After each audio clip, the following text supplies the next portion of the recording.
안녕하세요. 드림 심리상담센터 소장 정영석입니다. 지난 시간에 이어서 스트레스에 대해서 좀 더 알아보도록 하겠습니다. 오늘은 주로 스트레스와 관련된 증상 중에 대표적인 증상, 우울증 수준을 같이 한번 확인해 보고요.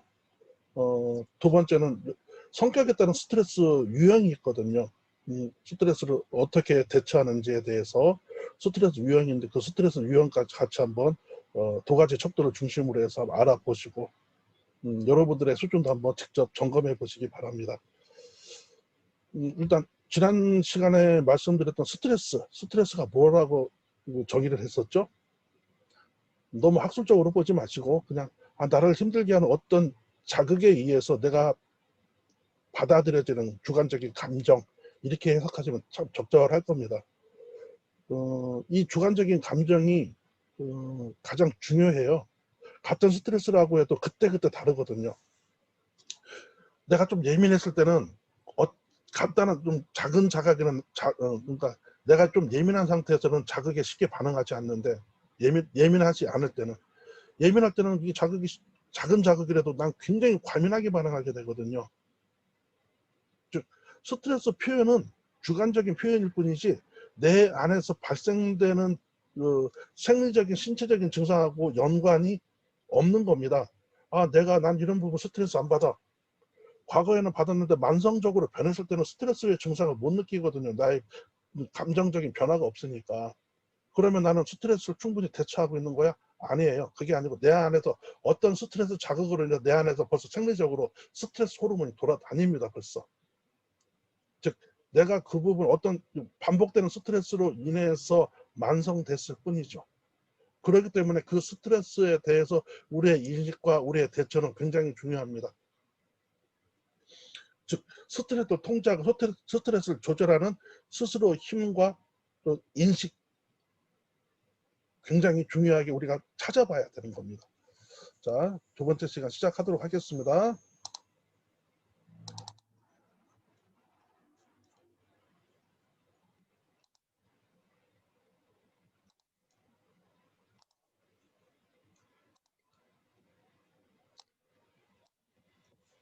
어떤 말이십니까?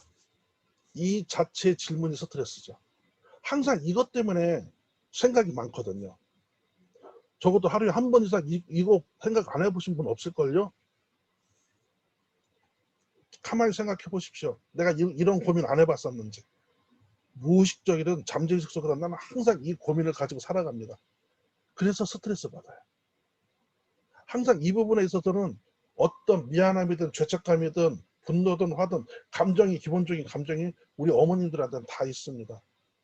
단지 느끼거나 주관적으로 느껴지지 않고 인식되지 않았을 뿐이지 항상 이 질문에 대한 딜레마는 항상 있었을 겁니다. 누구든지 여러분뿐만이 아니고 모든 생명체들은요 스트레스에 노출돼 있어요. 스트레스 받고 있어요. 스트레스 없이 살아갈 수가 없습니다. 즉 스트레스를 받는다는 것은 그 상황을 내가 통제할 수 없다는 것을 알고 있기 때문이다 라고 하는 증상적인 부분으로 우리가 인식되었을 뿐이지 내가 인식하지 않는다고 해서 스트레스 안 받는 건 아니거든요. 자, 이렇게 통제되지 않는 스트레스 해소할 수 있을까요? 자, 동영상 한번 보시겠습니다. 지금 잠깐 사례를 보셨지만 와이프는, 아내는 몸이 일단 불편한 상태, 즉 스트레스를 받고 있는 상태였어요. 표현되지 않았을 뿐이죠.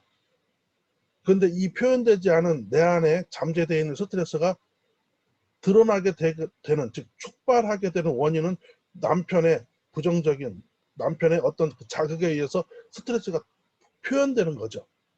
즉 남편으로 인해서 스트레스가 만들어진 게 아니고 원래 스트레스가 있었는데 남편으로 인해서 그 스트레스가 폭발되면서 표현되면서 그 스트레스의 원인은 남편이다, 이렇게 생각하는 거예요. 자, 이걸 조금 우리 내 주변, 내 가족으로 조금 확장시켜서 생각을 해본다면은 아이들로 인해서 스트레스 받고 있어요. 걱정되는 부분, 염려되는 부분, 내 마음대로 되지 않는 부분들, 아이로 인해서 그런 부분들이 발생이 되고 있는데 이게 작은 자극들이 계속 아이든 남편이든 계속 자극이 툭툭 오거든요. 올 때마다 내가 내 안에 갖고 있던 그 스트레스가 촉진되면서 폭발되죠. 화가 나죠. 분노하죠. 짜증나죠. 즉 이런 스트레스의 기본적으로 내가 갖고 있는 스트레스와 외부 자극으로 인해서 만들어진 스트레스를 우리가 구별할 줄 모르면 안 되는 거예요. 그 아이가 잠깐 엄마한테 생각을 해보세요. 4살, 5살, 심지어는 기껏해야 우리 초등학교 다니는 아이들이 나이를 먹으면 얼마나 많았겠고 얼마나 성찰되어 있겠습니까? 우리 어머님께서는 과거에 그렇게 살아보지 않으셨나요? 다 그렇게 살았고 다 그런 경험이 있잖아요. 그럼에도 불구하고 나는 우리 아이가 그렇게 성숙하지 못한 행동을 하는 거에 대한 화가 나요. 이 부분에 있어서 우리 스스로 스트레스 원인과 스트레스 촉발 요인을 구별할 줄 알아야 됩니다. 즉 대처하는 방식을 분명히 그 주관적인 방식을 객관화시키고 분리시킬 줄 알아야 되는 겁니다. 근데 이게 쉽지가 않죠. 그렇기 때문에 이 스트레스가 폭발되고 스트레스가 나타나는 표현되는 방식은 여러 가지가 있습니다. 특히 이런 스트레스가 드러나는 표현되는 방식은 어떻게 보면 성격, 기질, 성향에 따라 굉장히 다양한 방식으로 스트레스는 표현됩니다. 자,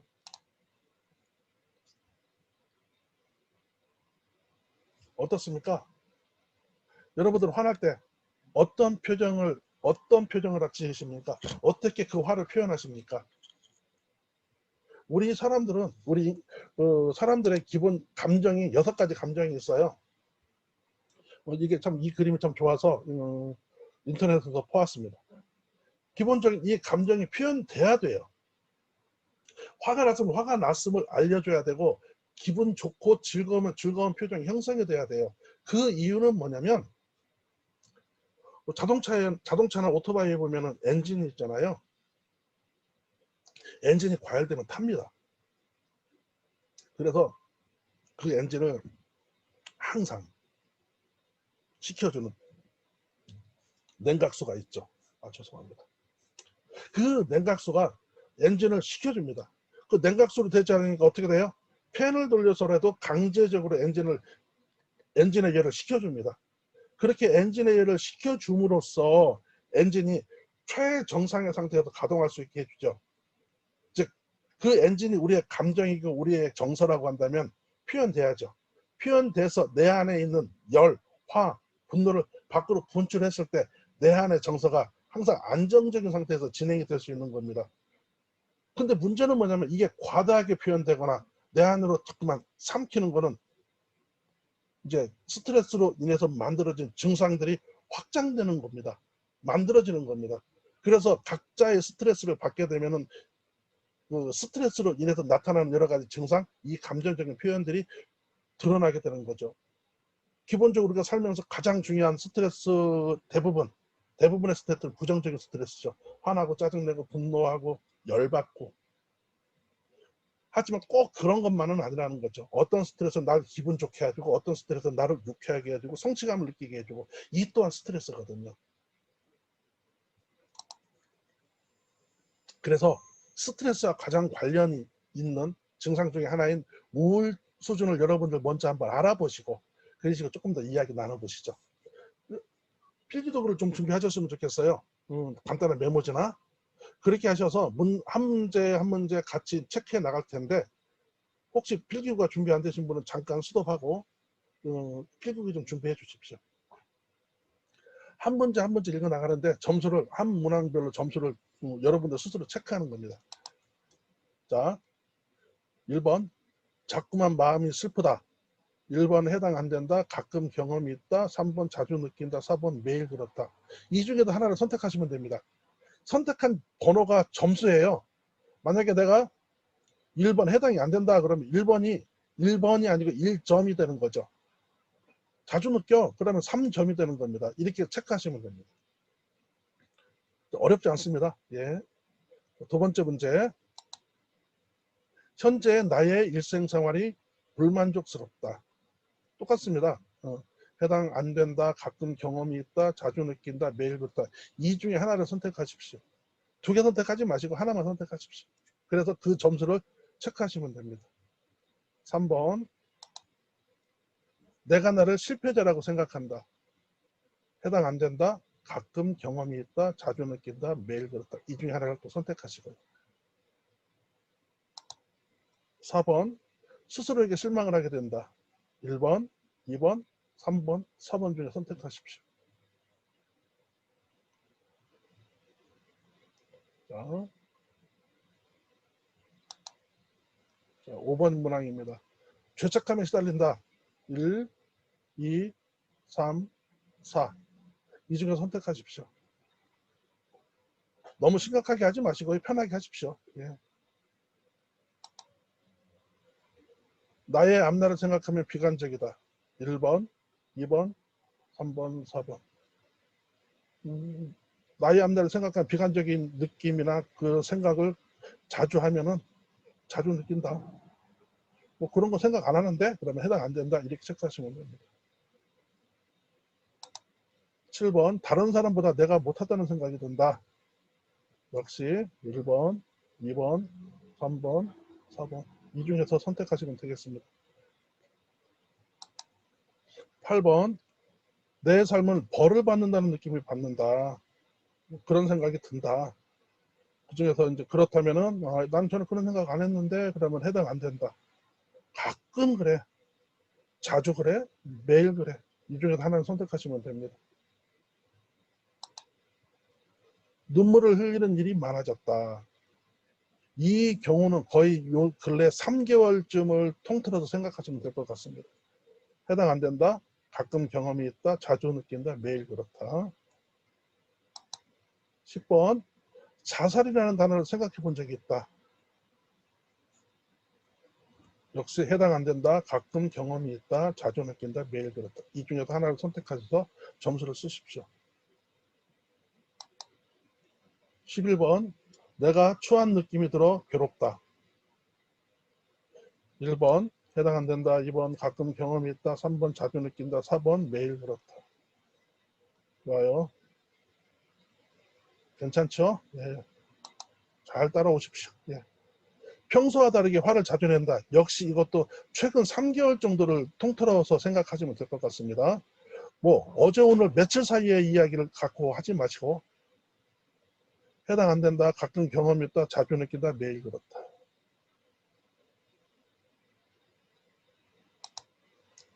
자, 13번입니다. 의욕이 없어서 일은 제대로 못한다. 그래요? 자, 해당 안 된다. 뭐 경험이 있다. 느낀다. 매일 그렇다. 이 중에서 하나 선택하시면 됩니다. 14번. 타인에게 관심을 가질 마음이 안 든다. 1, 2, 3, 4 중에 선택하시면 됩니다. 너무 고민하지 마세요. 편하게 선택하십시오. 15번. 피로감을 쉽게 느끼는 것 같다. 아까도 말씀드렸지만 보편적으로 3개월 이내를 한번 기준으로 해서 평가하시면 됩니다. 1, 2, 3, 4 이렇게. 16번. 살이 빠지는 이유를 모르겠다. 난 요즘 살 안 빠지는데 그럼 해당 안 되는 거예요. 오히려 살이 찌는데 해당 안 되는 겁니다. 살을 빠지는 분 중에서 이제 이 중에서 체크하시면 됩니다. 17번입니다. 넘어갑니다. 성생활에 대한 관심이 떨어졌다. 1번 해당 안 된다. 가끔 경험이 있다. 자주 느낀다. 매일 그렇다 중에서 하나를 선택하시면 되겠습니다. 자, 18번. 식욕이 없다. 이 중에서 똑같이 1, 2, 3, 4 중에 체크하십시오. 19번. 건강을 유지하는 것이 자신이 없다. 이 또한 1, 2, 3, 4 중에 하나를 선택하시면 됩니다.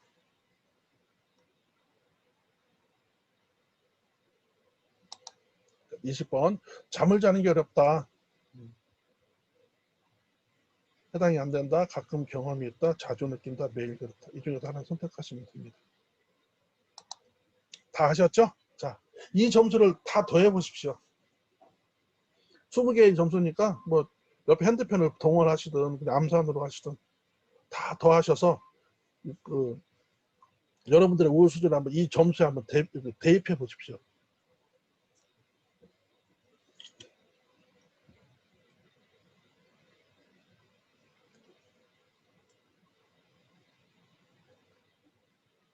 (0에서 10점) 매우 건강한 상태, 11점에서 20점 우울할 때가 가끔 찾아오는데 정상이라고 할 수 있습니다.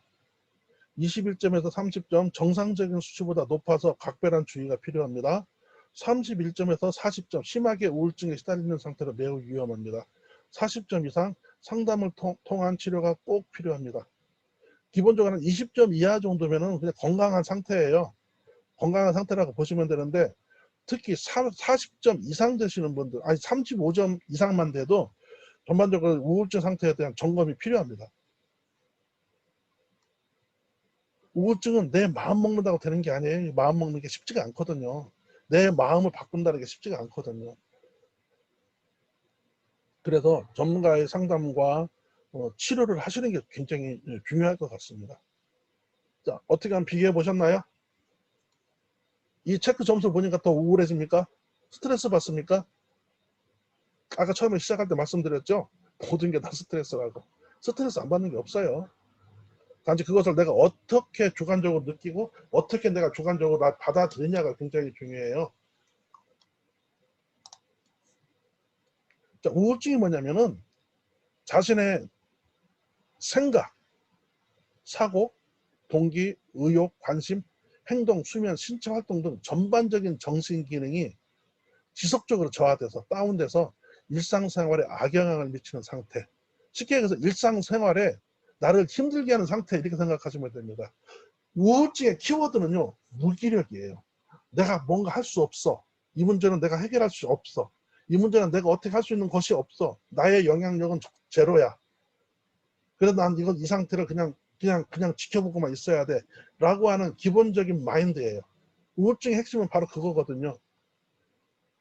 특히 정신의학에서 말하는 우울 상태란 일시적으로 기분 저하되는 상태가 얘기되는 게 아니고요. 내 안에 습관처럼 만들어져 버린 거예요.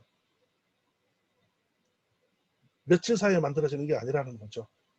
이것은 이 우울증은 단발적인 외상에 의해서도 만들어질 수 있지만 대부분의 많은 사례가 어려서 양육 상태, 어려서 생활 환경 상태에서 기본적인 우울감을 조성할 수 있는 분위기를 만들어 갖고 성장되어지고 그것이 성인이 된 이후로 확장되어서 쉽게 우울증에 빠지는 경우가 굉장히 많습니다. 그렇기 때문에 즐거운 일이 있을 때 즐겁고 슬픈 일이 있을 때 슬퍼하는 것은 자연스럽고 건강한 거예요. 그래서 우울증, 내가 좀 우울해 했을 때 기분 좋은 걸 찾고 나를 행복하게 하는 자극을 막 찾아가는 게 중요한 게 아니고 어떤 상황에서도 나의 감정을 정확하게 표현하려고 노력하는 게 굉장히 중요합니다. 그리고 그 상황을 있는 그대로 표현하고 그 있는 그대로 그 수준에서 표현되어지고 스스로를 인정하는 게 중요한 거지 이것을 과다하게 해석하거나 과소평가하면 안 되는 거죠.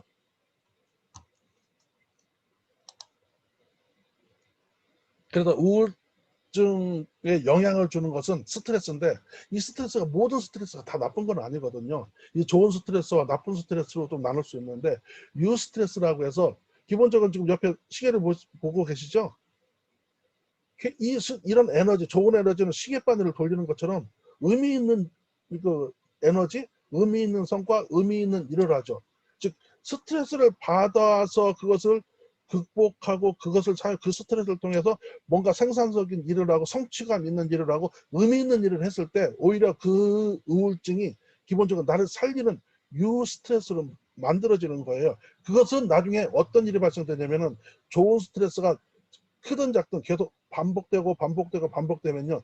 이 역동성이 엄청나게 커집니다. 우린 그거를 회복 탄력성이라고 하거든요. 이 회복 탄력성은 가능하면 어릴 때부터 키워주는 게 좋거든요. 그래서 작은 자극, 작은 미션으로 자꾸 성취감을 느낄 수 있는 훈련을 어려서부터 하는 게 좋습니다. 작은 것을, 작은 미션을 줘서 그거 성취되었을 때 보상해주고, 작은 미션을 주어서 성취감을 느끼게 하고 그것을 보상을 주고, 자꾸만 그런 일들을 계속, 그런 패턴, 즉 좋은 경험, 좋은 스트레스를 어려서부터 계속 반복적으로 경험을 하게 되면은 나중에 성인이 되었을 때 어떤 역경이나 시련이 와도 그 부분을 내가 어떻게 이겨나갈까에 고민을 하거든요. 회피하거나 그러지 않고. 즉 그런 것들이 기본적으로 습관처럼 만들어지는 거죠. 즉 아까도 말씀드렸지만 스트레스는 습관이에요. 습관처럼 만들 수 있어요. 그래서 나쁜 스트레스 같은 경우는 나쁜 스트레스가 따로 있는 게 아니고 과도하거나 부족하거나 부담되거나 통제할 수 없어서 무기력함을 느끼는 것처럼 뭔가 내가 제어할 수 없을 때 느끼는 게 나쁜 스트레스죠. 제어할 수 있으면은 나쁜 스트레스가 아니고 좋은 스트레스라고 할 수 있는 거죠. 그것을 내가 성취감 있게 얼마든지 방향을 바꿀 수 있고 그 나의 생각 사고를 바꿀 수 있기 때문에 그렇죠. 그런 것들은 단지 내가 의욕을 갖고 움직인다고 해서 될 문제가 아니고 작은 것부터 자꾸만 반복하는 훈련이 필요합니다. 나쁜 스트레스의 경우는 양이 작을지라도 반복되면 만성적으로 작용을 하게 되거든요. 별거 아닌 것인데 나중에는 성격처럼 내 기질처럼 착각하게 만들어요. 나는 원래 이런 거 싫어했어 이렇게 만들어지거든요. 내가 느끼는, 내가 인식하는 것과 나의 무의식에 숨겨져 있는 욕구는 다릅니다. 그것이 차이가 길면 길수록 나는 더 힘들어지거든요.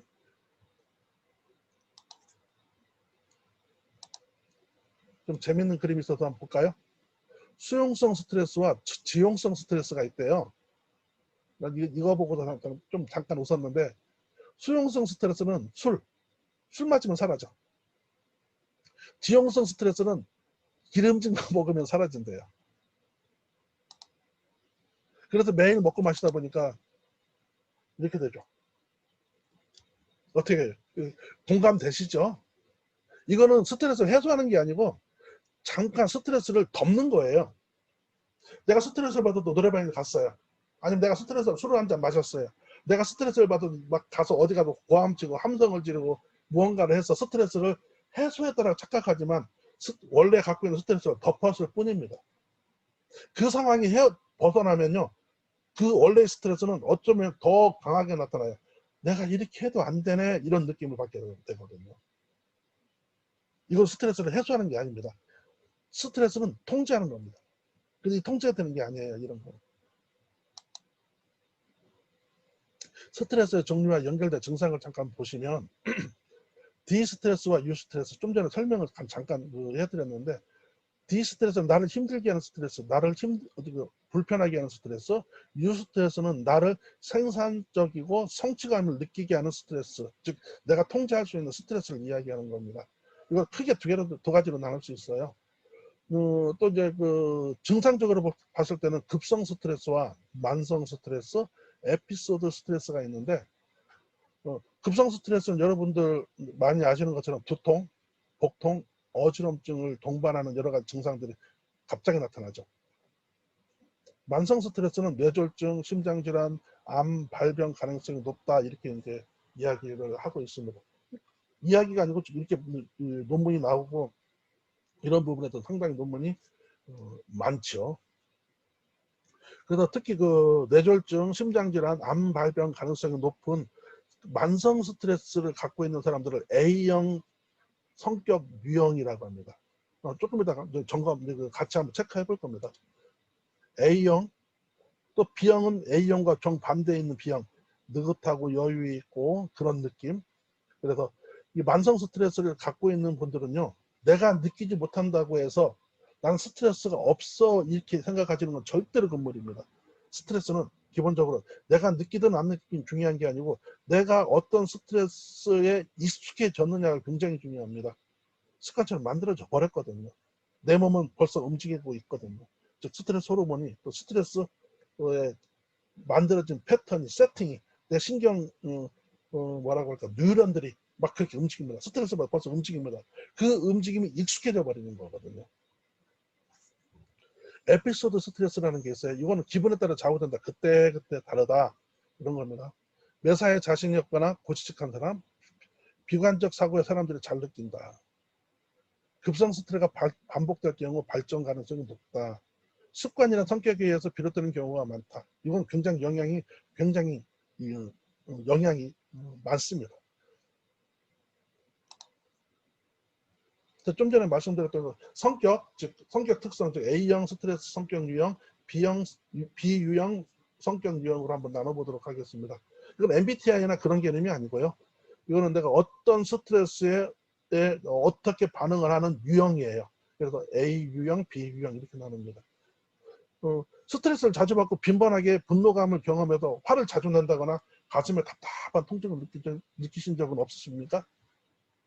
특히 심장병이 생기는 사람들에게는 공통적으로 나타나는 성격 특성이 바로 이런 A형 성격 스트레스예요. 이건 주로 남성들이 많죠.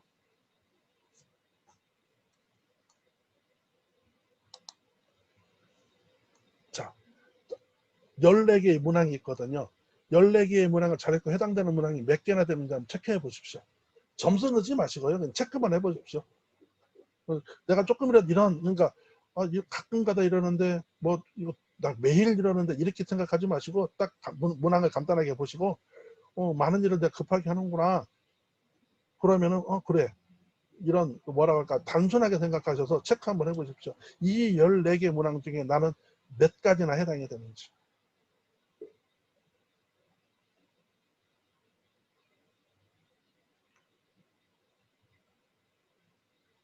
제한된 시간에 많은 일을 하려고 한다. 타인에 대해 과도하게 경쟁심을 느낀다. 약속 시간보다 지연되거나 계획이 어긋나면 참고 기다리는 것이 어렵다.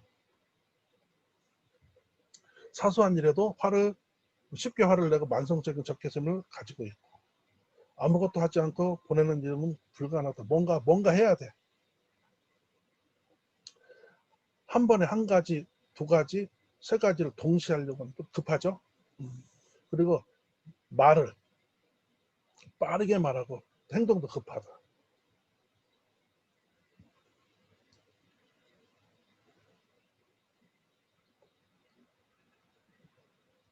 이렇게 쭉 보시고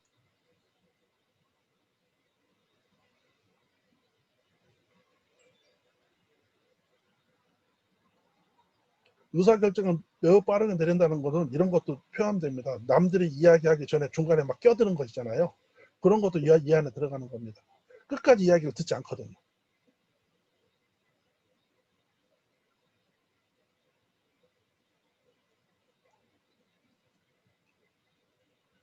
타인에 대한 정서적인 배려보다는 일의 진행이 더 우선시된다. 이것은 뭐냐면은 상황에 따라서 융통성 있게 일하지 못한다는 것 뜻해요.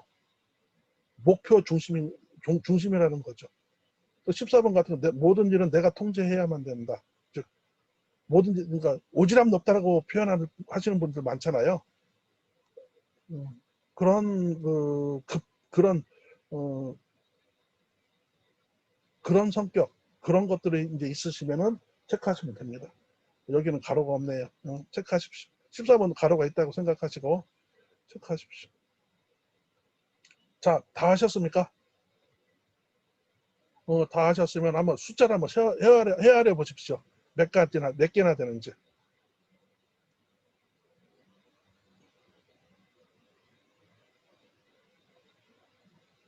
자, 보실까요? 특히 A 유형, B 유형 성격 이론을 보면은 특히 A 유형은 기본적으로 아시겠지만 A 유형은 초조하고 조급해하며 경쟁적인 특성으로 심혈관계 질환에 걸릴 가능성이 매우 높은 유형이다. B타입은 이와 완전히 반대라고 생각하시면 됩니다. 여유 있는 성격. 즉 A 유형과 B 유형에 대한 성격의 연구는 프리드만과 로젠만이라는 사람에 의해서 구별이 되기 시작했는데요. 이분들이 이제 병원 대기실에 있는 환자들이 앉아있다 일어난 자리 보면 항상 등 부분이 먼저 닳는다거나 또 방석 앞부분이 또 팔걸이 부분이 좀 먼저 뭔가 흔적 있는 것들 보고 이상히 여겼고 그래서 환자들의 그런 성격을 확인하게 된 거죠. 심혈관계 질환을 갖고 있는 사람과 이 급한 성격을 확인하게 된 거죠. 그래서 이런 특정을 보고서 이런 특성 또 이런 성향이 심혈관계하고 연관이 있구나라고 하는 이제 논문이 발표가 되면서 이제 활발하게 이제 연구가 시작이 됐죠. 그래서 이런 환자 즉 급하고 강하고 모든 일에 성급하고 뭐 참견 잘하고 이런 그 특징을 갖고 있는 사람들은 A형 성격 유형, 또 반대되는 성격을 갖고 있는 사람은 B성격 유형으로 아주 이제 그 명명해서 연구하고 또 거기에 대해서 이제 치료하고 진단하고 하고 있죠. A형 성격 유형을 볼까요? 자, 그러면 어떤 사람이 A형이냐? 아까 14개 문항을 체크하셨잖아요. 그 중에서 10개 이상, 9개 이상 되면은 A형 성격 유형의 특성을 보인다라고 하셔도 돼요. 9개부터 9개, 10개, 11, 12, 13, 14. 이 사이에 체크가 되어 있는 분들은 A형 성격을 갖고 있다라고 생각하셔야 됩니다. 특히 A형 성격 유형의 특징을 보면은 몇 가지 나눴는데 늘 경쟁적이고 시간에 쫓겨요. 일을 하나씩 하는 것보다 자꾸만 막 두 가지 막 동시에 같은 일을 막 급하게 하려고 하죠. 또 그리고 항상 그 과정보다는 결과, 성취에 대한 만족도, 그래서 항상 뭔가 끝을 보려고 막 덤벼요. 또 그래 1과 3 사이에 불균형이 굉장히 심각해요. 항상 그것 때문에 스트레스 받아요. 작은 일에도 예민하고 화를 경험하고 분노가 강하고 혈압이 높아요. 그리고 타인에게 집중해요. 타인의 단점, 타인의 잘못된 부분에 집중해서 굉장히 화도 많이 내고 그 흥분을 감추지를 못하죠. 참견이 많아요. 조금만 내 성격 맞지 않게 움직이면 혼자 다 일을 다 처리해버리고 말죠.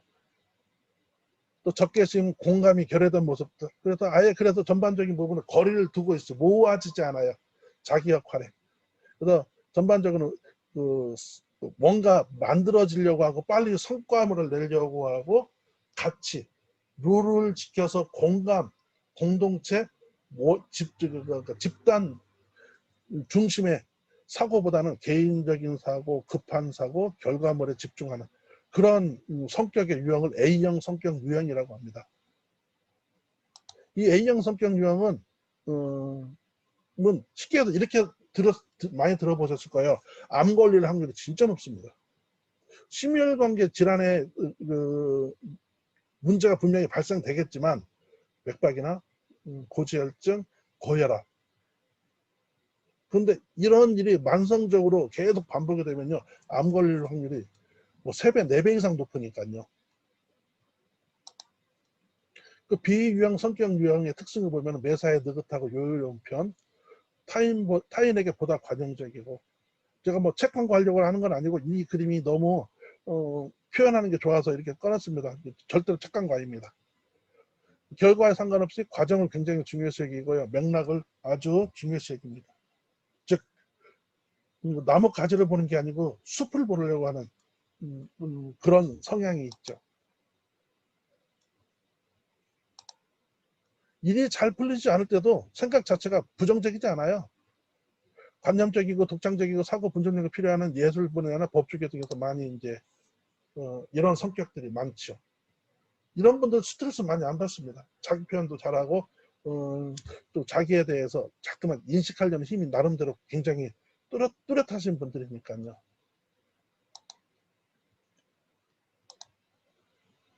아, 참. 여러분들 그 양육 스트레스 검사를 다 하셨죠?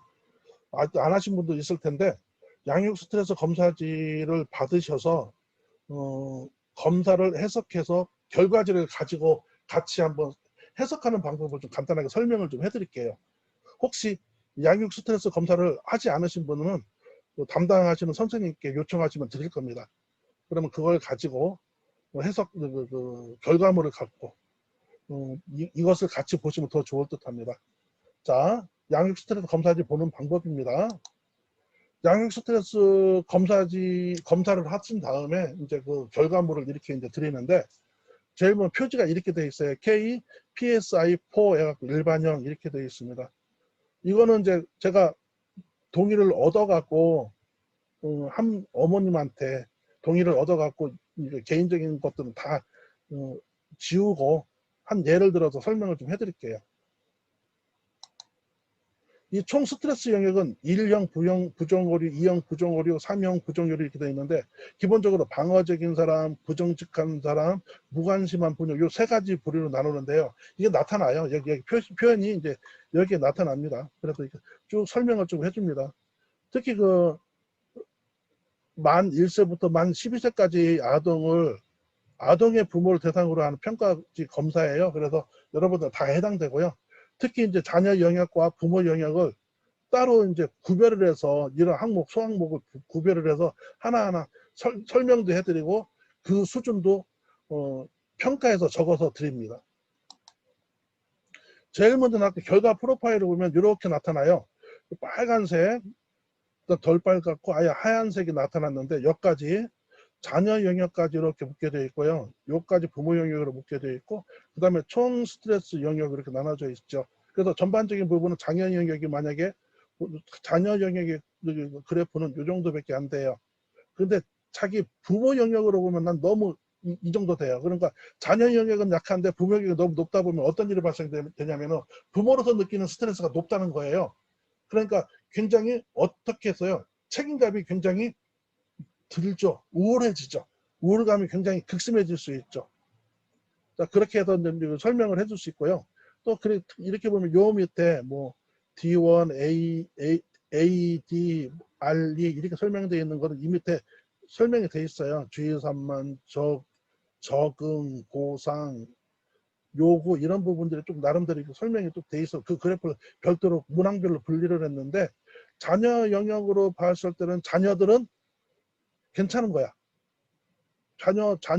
내 아이는 괜찮은 거야. 근데 엄마 입장으로 보는 나는 기본적으로 많이 힘들죠. 아로가 어딨죠? 아로가 여기 있죠? 나는 내가 엄마 역할 제대로 못하나 보구나 이렇게 느껴지는 거죠. 그 DP는 우울감이야. 그래도 난 우울해. 그 다음에 배우자 양육 파트너의 관계에서도 그 SP 이걸 보면은 또 여기서도 굉장히 높아요. 우리는 부부 간의 관계가 아이한테 도움이 안 돼. 굉장히 부정적으로 보일 확률이 있어. 그러니까 그런 부분에 자신감이 많이 떨어질 수밖에 없게 되겠죠. 그래서 이거 아이 영역과 부모 영역을 합해서 총 스트레스를 이런 정도로 표현한 겁니다. 이때부터 결과 해석지가 별도로 4페이지부터 나옵니다. 그래서 총 스트레스에 대해서 이렇게 점수가 나오고 이렇게 이제 설명을 해줘요. 해석을 해드려요. 마찬가지로 계속 주요 산만에 대한 부분, 적응에 대한 부분, 보상에 대한 부분 이렇게 설명이 되죠. 자녀 영역이 이렇게 쭉 나옵니다. 이렇게 읽어보시면 충분히 알 수 있게 어렵지 않게 해석이 되어 있어요. 부모 영역을 또 보면 또 여기에 대해서도 또 이제 별도로 이제 이렇게 설명을 구체적으로 해주고 있으니까 여러분들은 이 자료를 갖고 읽어보시기만 하면 돼요. 읽어보시면 내가 키우는 자녀에 대한 인식과 나 스스로 부모로서의 느끼는 인식의 차이가 얼마나 나는지 내가 어떤 스트레스 지금 받고 있는지에 대해서 스스로 뭐라고 할까 점검해 볼 수 있는 아주 좋은 자료입니다. 이렇게 이제 건강, 역할 제한에 대한 부분, 우울증적인 부분 이런 거. 자, 오늘도 이제 강의가 이제 마무리됩니다. 여전히 어색합니다. 하지만 여러분 언제든지 궁금한 거 있으면은